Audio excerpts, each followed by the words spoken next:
Hey guys, welcome back to some more AFK Arena. Today we're over on the YouTube account. We have 31,000 diamonds and we are also sitting on a significant amount, 235 time emblems. We have 114 Stargazer scrolls.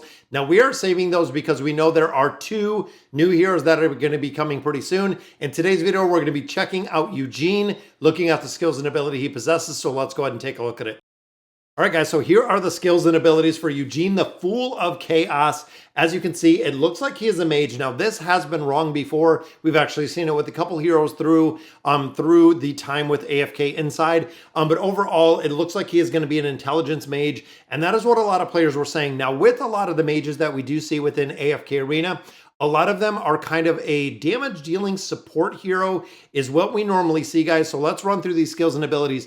Now, these might not be the final skills and abilities. We could see some variations of this and also some changes depending on the build. Now, there is also a video that I want to bring up that I seen over on, I believe they put it up on Twitter, but I seen it on Facebook as well. So we can actually see what the heroes are going to look like.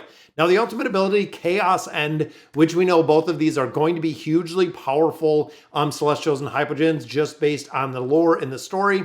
So passive, Eugene's energy limit is adjusted to X, meaning he can, I'm assuming, either reduce his energy level, which would be kind of crazy, or increase his energy level to kind of store it.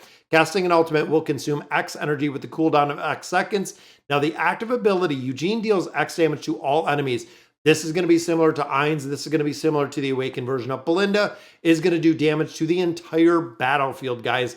When fighting alongside Gavis is alive, he deals an additional 3 hits. So that means we have perfect synergy between them. Similar to what we've seen with Liberta and Lucilla, they're going to work together for X amount of Gavis's attack rating to the target with the highest damage. So not only is he doing damage to everybody, but an additional 3 hits to the target or the attack rating to the target to the highest damage.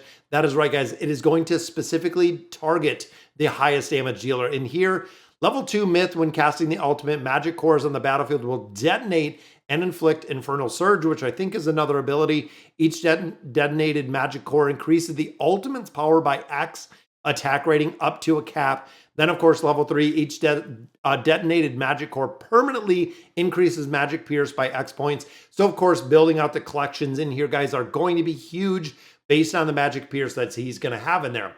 Looking at the magic core ability, Eugene deals damage for X of the attack rating to target and creates a lesser magic core around them. So again, attack rating is going to be huge in this hero, as well as that magic pierce. Continuing reducing the magic resistance of surrounding enemies by X points. This effect cannot stack. The projectile created by the skill Arcane Sting will detonate any surrounding magic cores, dealing an X amount of attack rating to enemies around the magical cores up to X lesser magic cores. So again, it's going to work in very, very strong synergy together. Looking at the 3 or the 5 abilities we have here, which is kind of crazy, you can see the 0, the 10, the 20, and the 30 based on the signature item that you do have them. When the projectile triggered by Arcane Sting detonates 1 magical core, it'll trigger a chain reaction, guys, which is going to be kind of crazy. A lesser magic core will evolve into a magic core X seconds after creation. Now you're going to have more of these cores. Eugene gains X energy when a lesser magic core detonates. This is going to be huge, especially in conjunction with that ultimate ability that we have. And then when using a skill, Eugene deals additional X damage to enemy units and creates more cores, guys. So the synergy of these two together are going to work incredibly well. Then, of course, we have the Arcane Sting. When taking fatal damage, Eugene consumes energy to negate this damage. That is the cheat death, similar to what we've seen with Lucilla. He is going to have a cheat death for every X energy can defend against damage for X amount of the attack rating. This effect can be triggered so many seconds. So he can do it every so many seconds, guys. It's not once or twice in a battle.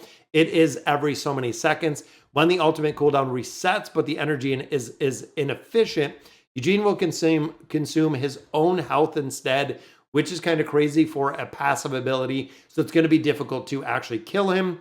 Eugene creates a projectile dealing X amount of damage of his attack rating to the target and detonating the cores. And then at the start of the battle, he starts with X amount of energy. And if he negates damage by consuming energy, he becomes immune to damage, guys. These are super, super broken. Then, of course, the Thief of Fate. Eugene swaps the health of an allied hero with the lowest remaining health and the enemy hero with the highest remaining health. Health exchange cannot exceed X. This is going to be a huge damage thing. Eugene also deals damage to X of the attack rating. Then, of course, the E30 and the 60. Upon using the skill, the energy of the allied hero with the lowest remaining energy of the hero will be exchanged, which is awesome. That is going to be an energy swap, guys. We haven't seen that before. When Eugene takes fatal damage, that cannot be negated by Arcane Sting, which of course is the other ability over here. He becomes immune to hit this damage. He then targets himself, triggering the skill's effects and exchanging energy and health. This effect can be triggered up to X times per battle.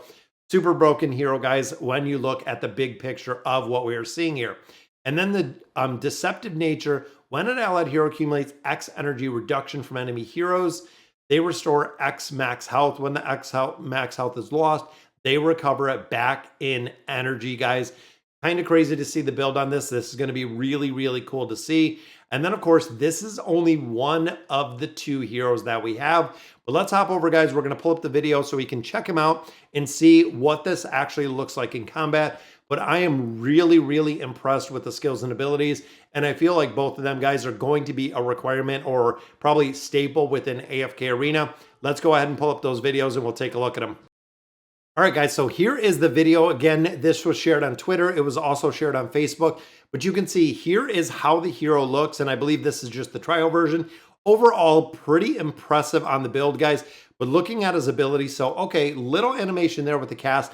And it looks like the build out or the look even being full screen doesn't look very good. It doesn't even show it in 1080p. But look at the cores coming together, guys. As we've seen it right there, you can see there's a lot of stuff going on here. So I kind of want to show it down a little.